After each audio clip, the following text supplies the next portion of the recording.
Telangana CM Revanth Reddy ఇవాళ కుటుంబ సభ్యులతో కలిసి జైపూర్కు వెళ్లబోతున్నారు. అక్కడి నుంచి ఢిల్లీకి వెళ్తారు. 2 రోజుల పాటు ఢిల్లీలో ఉండనున్నారు సీఎం. జైపూర్లో జరగనున్న బంధువుల వివాహ వేడుకకు హాజరు కానున్నారు. ఆ తర్వాత ఢిల్లీ వెళ్తారు. పార్లమెంటు సమావేశాలు జరుగుతున్నందున ఢిల్లీలో అందుబాటులో ఉన్న కేంద్ర మంత్రులతో పాటు ఏఐసీసీ అగ్రనేతలను కలవనున్నారు సీఎం.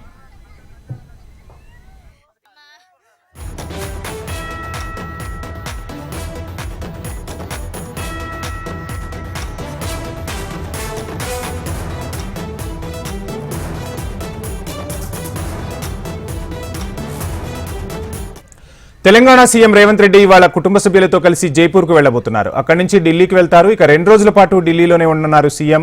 జైపూర్లో జరగనున్న బంధువుల వివాహ వేడుకకు హాజరు కానున్నారు. ఆ తర్వాత ఢిల్లీ వెళ్తారు. పార్లమెంటు సమావేశాలు జరుగుతున్నందున ఢిల్లీలో అందుబాటులో ఉన్న కేంద్ర మంత్రులతో పాటు ఏఐసీసీ అగ్రనేతలను కలవనున్నారు తెలంగాణ సీఎం. ఇదే అంశానికి సంబంధించి ఫుల్ డీటెయిల్స్ మా హైదరాబాద్ బ్యూరో చీఫ్ రమణ అందిస్తారు.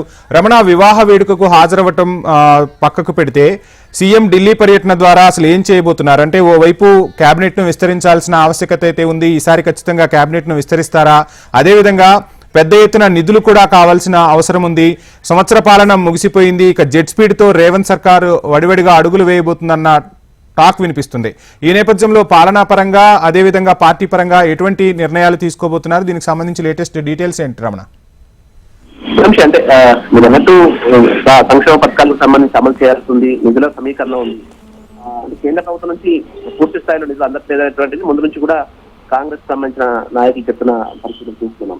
అయితే ఇప్పుడు నిన్న వరకు కూడా ఈ ప్రజాస్వామ్య విద్యార్థి సమరాల్లో బిజీగా ఉన్న సీఎం ఈరోజు కుటుంబ సభ్యులతో కలిసి ఒక కుటుంబ వివాహ వేడుకలో పాల్గొని జైపూర్ వెళ్తారు. జైపూర్ వెళ్ళిన అనంతరం అక్కడ నేరుగా ఆయన రేపు సాయంత్రం ఢిల్లీకి వెళ్తారు. ఢిల్లీకి వెళ్ళి మొత్తంగా 3 రోజుల పాటు ఈ పర్యటన సాగబోతుంది.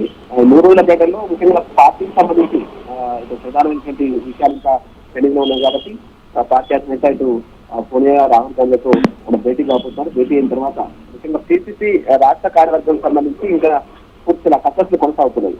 అది ముందు నుంచి కూడా పార్టీకి లాయల్గా ఉన్నటువంటి వ్యక్తులకు ఆ పదవులు ఇచ్చే విషయంలో చర్చలు సాగుతున్నాయి. ఈ క్రమంలోనే మిగతా మంత్రులు ఉత్తమ్ కుమార్ రెడ్డి కూడా అలాగే ఢిల్లీకి చేరుకున్నారు. అదంతా కలిసి చర్చించిన తర్వాత ఈ పిసిసి కార్యవర్గం రాష్ట్ర కార్యవర్గం సంబంధించి చర్చ కూడా జరగబోతున్నటువంటి వార్తలు ఎదుగుతాయి. మీరు అన్నట్టు క్యాబినెట్ సంబంధించిన విస్తరణపై చాలా మంది ఇంకా ఆటోమేటిక్ గా ఉన్నారు. మరి ఎవరికి వాళ్ళ విస్తరణకు సంబంధించి ఏం చేయాలనే విషయంలో ప్రస్తుతం ఇంకా మలగుణాలు పడుతూనే ఉన్నారు. దానికి సంబంధించి పూర్తి స్థాయిలో చర్చించే అవకాశాలు అంటే ఈ భేటీలో చర్చించే అవకాశాలు కనిపిస్తున్నాయి. వాటికి సంబంధించిన పాటు కేంద్ర మంత్రులకు సంబంధించి కూడా ఆల్రెడీ కొంతమంది మంత్రులకు సంబంధించిన అపాయింట్మెంట్ కూడా తీసుకున్నట్టుగా మనకు అధికారిక వర్గంలో అంటున్న సమాచారం. అందులో మాట్లాడి ఏవైతే సంక్షేమ పథకాలు వాటిని అమలు చేయడానికి కావాల్సిన నిధులకు సంబంధించి వాటిని విద్యార్థులకు అవకాశాలు కనిపిస్తుంది. మొత్తంగా ఇటు రాజకీయంగా ఇటు తర్వాత నిధుల సమీకరణకు సంబంధించి కూడా ఈ కీలకం కాబోతున్న జరుగుతుంది. Thank you Ramana.